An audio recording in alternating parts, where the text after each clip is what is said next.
Hi, and welcome to this episode number 15 of your Next Trade, called today Winners Only, right? So the question is, so far for this year, the market is nicely up already.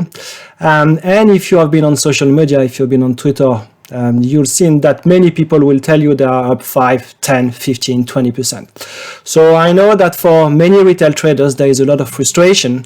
When you go on social media, first you'll be like, okay, either I'm pretty shit or those guys are superheroes. What you need to understand is those same people, when the market was down 30%, they were probably down 50%. Why? Most people in the world will be long only. So when the market is up, 98% of the people will be those long only. So last year, when the S&P was down 20 or the Nasdaq was down 30, guess they were probably down more than 30%. So be extremely careful of looking at social media, looking at educators that will tell you we're going to be making 20, 30, 50, 100, 200% return on equity. This is just BS. So let's go into the next slide, the first slide, which is the year-to-date asset performances. As always, looking in blue at stocks, looking at indexes. So the S&P now is up 4.2% for the year, 5.9% for the Nasdaq. Europe is outperforming the overall market, so we are up 6.5% for the Stoxx 600, almost 10% for the Euro Stoxx 50. I think this is the best year for the last 20 years in Europe, across those different indexes, we are up, except India. When you have a risk on, like we have for this year, what happens is the opposite of last year. The dollar has been weakening, so the dollar overall is down between 1 to 2% versus most currencies. And if you carry on with the risk on, that is even worse, if I may say, with the BTC, with the Ethereum. So the crypto up 20% already. Looking at WTI, small down to flat. Gold is up, so breaking yesterday the 1900 level, and the copper on the China reopening is already up 10%. On the other end of the spectrum, we get natural gas, both in the US and in Europe, that is down between 10 to 20%. Why? Because so far the winter has been pretty mild. So if we look now at the week to date, the picture is more or less the same with obviously less move on the way up, but the picture is the same. Stocks up, dollar down, crypto that made most of their performance from the year this week, and that is the same picture as before. So let's now look at the year-to-date industry's performances. So we have seen again a lot of risk on. The US dollar is the only part of the market that is down, with cybersecurity and some healthcare. So healthcare tell you that when the healthcare is down, the US dollar is down, literally that we are in a risk on. So you'll be selling, as we're going to be seeing later, all the defensive sectors which will be underperforming. So you see the underperformance from healthcare, consumer staples, utilities, pharmaceuticals. So really that is the big pocket that is underperforming, and the rest we are talking anything that could be seen as a risk on. So literally, market started the year on a risk on. So this is the week to date industry performance. This is exactly the same picture. So no need to take so much time here. So on a year to date and the sector performances and the week to date, looking at the 11 sectors of the S&P, as I just said, so healthcare negative, utilities small up, consumer staples flat on the year. So anything that is defensive really has been struggling. So again, I'm repeating myself, but this is all about the risk on, with a lot of people putting new money at risk. So we've seen a lot of inflows in the ETFs. So start of the year, a lot of new hopes, and that means we see telco, consumer discretionary doing very well, materials, real estate. Looking at the rates now, looking at how the US 10 years has been doing. So year to date, we've seen that now the US 10 years is now at 351%, so down almost 40 bips from the highs that we had at the end of last year, we have done yields have been small down on the week, meaning the bonds have been beat up. So if you think commodities up, bonds up, stocks up, gold up, everything was up except the dollar. So the king dollar that was last year until October is a bit dead now. But expectations have been now for the Fed and for the other central banks to be less hawkish. Why? Because inflation, as we're going to see later, has been coming down. Looking at the 10 years versus the 2 years, what is interesting is we are still at minus 73 bips. So the steepening of the yield curve is still not happening, unfortunately. Euro dollar. So picture on the euro dollar, and as you know my style, I like to be comparing what we have been having this week from the week before. You can look at when was the last FOMC meeting. So if people are telling you this week that really we are expecting the Fed to be less hawkish than a week ago, that is not that true. Okay, so if you compare, for instance, the December expectation from last Friday to this Friday, it is exactly at the same level. So there has been a bit of a change between the red line and the blue line. So we have been, as we are up, that means we are expecting the Fed to be a bit less hawkish, but as we've been underlining since September, it is pretty clear that the market has been expecting the Fed to slow the hiking from February onwards, and the peak was expected to be between March and June. So nothing has been really changing on that front. What has been changing just a bit is now the market is expecting only 25 bips from the next FOMC meeting, which would be at the end of this month, start of February. So 25 bips, maybe some stop going forward. So a bit of breathing from the Fed. So but that is it that very different from 3 or 6 months ago? Not that much. 3 or 6 months ago, we are expecting, another 25 to 50 bips. So not crazy difference. So there is a lot of difference between what people are saying and what has been the reality over the last 3 to 6 months. VIX, so that's looking at the volatility. Again, this is not a perfect instrument, but this is one easy to use and to explain stuff. So the implied volatility for the next 30 months for the S&P is now sitting at 18%, coming down. So I should have been using 2022 now here, so that's wrong. But actually it is down, as you can see. And we are at levels that we have seen recently, 20%. But 18% is a level that we haven't seen for the last year or so. I explained last week that implied volatility and realized volatility has been coming down. Why?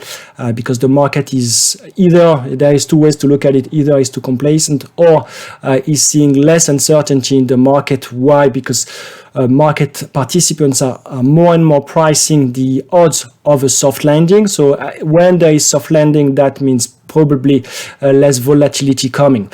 And with this soft landing, we saw really the VIX, the implied volatility and the realized volatility coming lower. So coming into the chart for this week and starting with the S&P futures that you can be putting on software like TradingView. Sorry for this, because I'm not paying anything here. So that is the chart. So we are bang on the resistance on the S&P 500. We have, as we're going to see, many catalysts for the next few weeks. So and closing at this level. So what I've been saying last week is the trading range that we had between 3800 and 3920. There was good chances that we might break this level, and we broke this week. So we went up another 2 to 3%.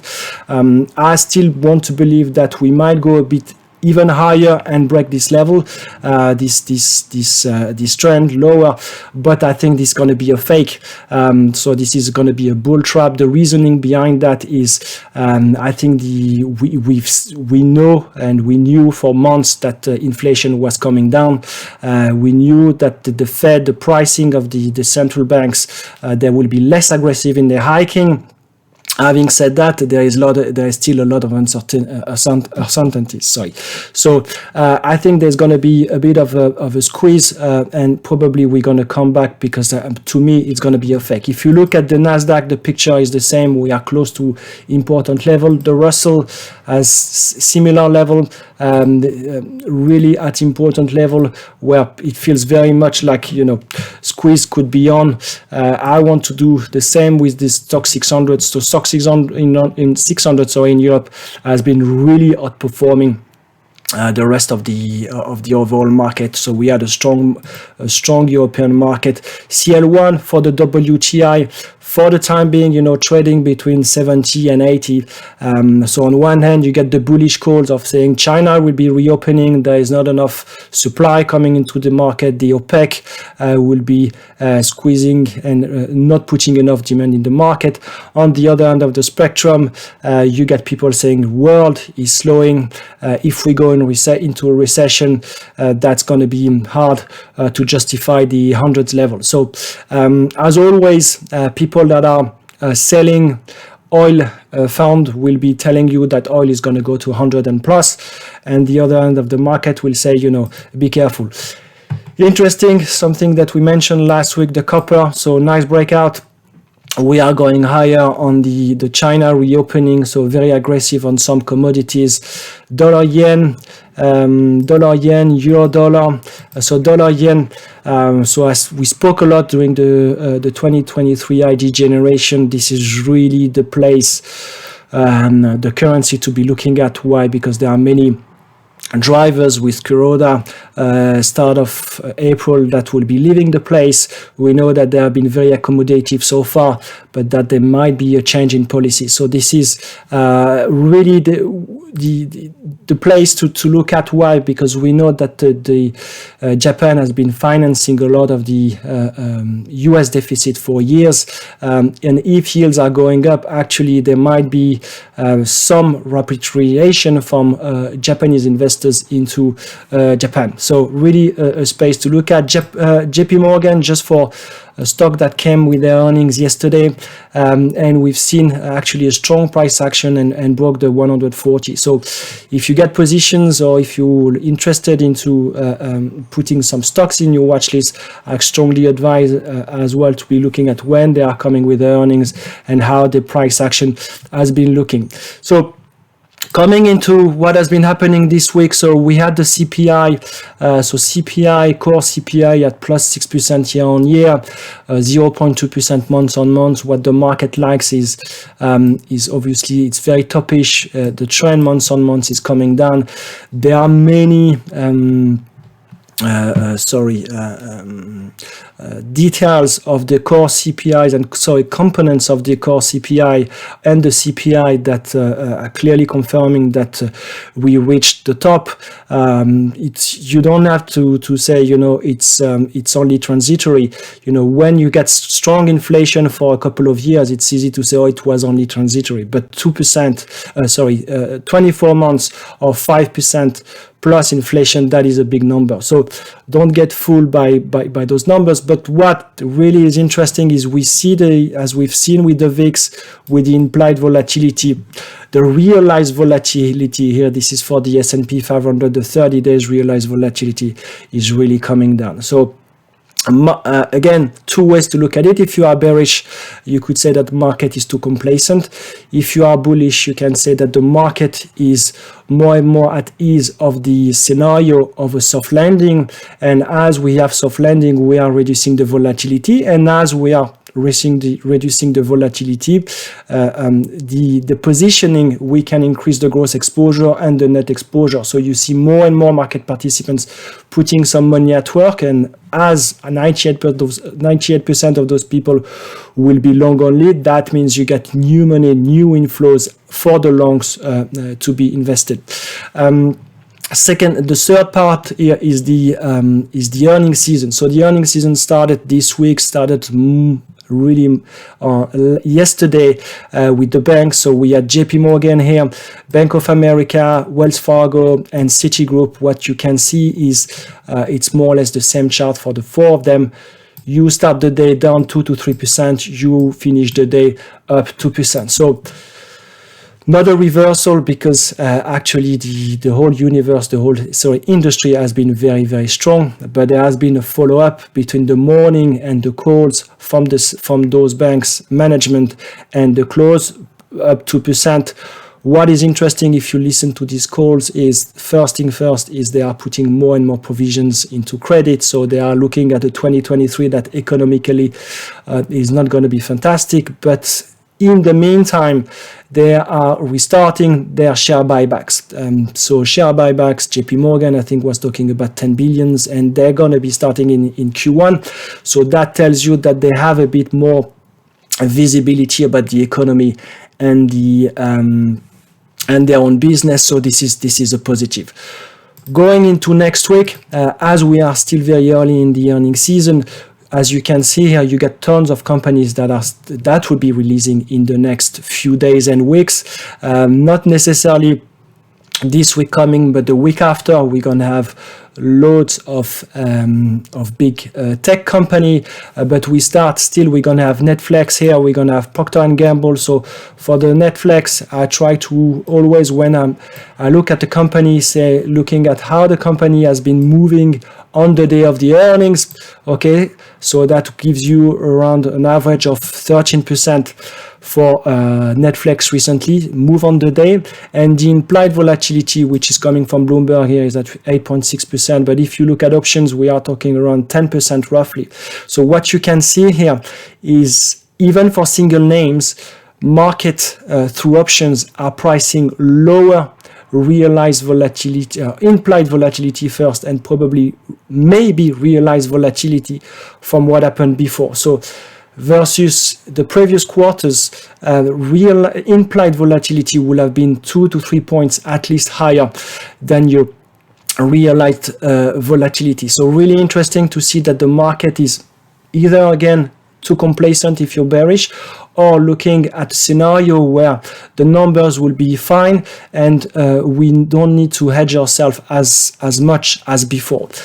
So what kind of drivers are we looking at? So the US closed on Monday. So again, US pretty lazy. So this is the second week out of 3, then the S&P and the US market will be only open 4 days.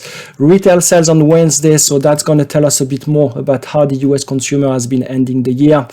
So this is one of the drivers. We're going to have construction, NAHB, the building permit, so telling about the housing market. We're going to have, for special situation, if you're looking at special situation, both in Europe and the US, the Linde case, where you might be familiar that Linde decided to withdraw the listing from Germany. So if you are trading the ADR, or if you are trading the German line, there's going to be a very interesting flows and many interesting close coming in the next couple of months. Then finally, very important as always, the options expiry. So far the market most of the time has been driven by those options. At the end of December, it was driven by the options positioning from the JP Morgan fund at 38.35. Now we go back into the 4,000 level, which has been a big magnet over the last 3 months. So we have been consolidating quite a lot around this 4,000. So a lot of positioning. And finally, in terms of the volatility, something that I've been discussing every single week to give you a bit of understanding of how the market is looking forward. For the S&P, through the SPY, the ETF, the weekly straddle expiring on Friday is pricing a 1.7% move. So as you've been really coming down, I think a month ago it was 3%, now it's 1.7%. There is no big economic drivers like macro numbers. There is mostly about the earnings, which started again on Friday, a bit more this week, but literally the next 3 to 4 weeks is going to be very important. So the driver for this market is going to be earnings. We're going to have the end of this month, the FOMC meeting. Finally, going into the OPEX week, as you can see, most of the OPEX week have been negative over the last 12 to 13 months. So this is it for me today. If you get some questions, please feel free to go and send me an email. You can use the trading community. We are on Discord. It is free. As a newcomer, you can join us. If you subscribe as well to the YouTube video, that helps. And any questions, please send me an email. As always, I hope it helps, and I'll see you next week. Bye-bye.